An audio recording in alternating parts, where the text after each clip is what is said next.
Le Conseil des ministres du mercredi 25 août 2021 l'a décidé, Amadou Konaté est nommé directeur général des douanes, DGD, en remplacement de l'inspecteur général Mohamed Oukara, en poste depuis 3 ans puisque celui-ci avait été nommé DGD le 18 octobre 2018.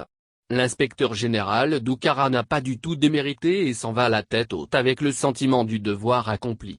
Loin de la flagornerie paralysante, les chiffres militent plutôt en faveur du directeur général sortant, qui est parvenu à hisser son administration en tête du hit-parade des services d'assiette et de recouvrement au premier semestre 2021.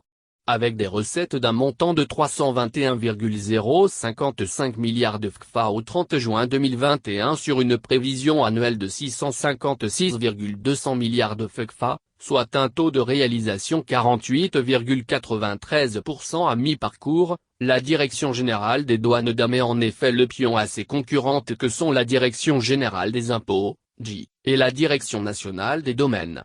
Qui plus est, elle n'entendait pas dormir sur ses lauriers. Cette performance n'est pas le fruit du hasard. Loin s'en faut.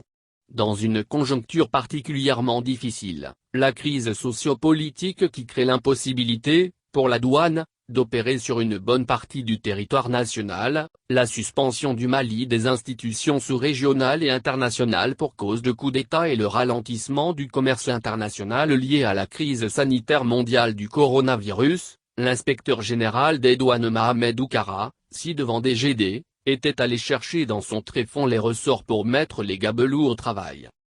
Sous sa férule, c'est une équipe motivée, soudée et patriotique qui s'employait quotidiennement à concrétiser les instructions de la hiérarchie en termes d'amélioration des recettes douanières.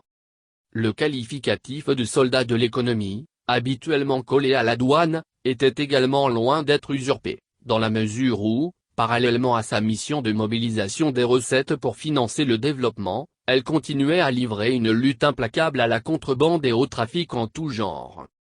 Presque sevré d'aide budgétaire extérieure, le Mali vit présentement avec ses propres ressources.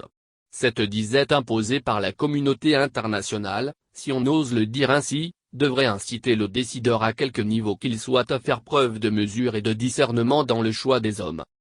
Malheureusement, l'épée de Damoclès sur la tête du directeur général des douanes, qui était visible, est finalement tombée ce mercredi en début d'après-midi tel un couperet à la satisfaction de ses détracteurs, qui avaient vicié l'atmosphère, tronqué la vérité, colporté des mensonges, usé de crocs en jambes et d'anicroches, et se taira.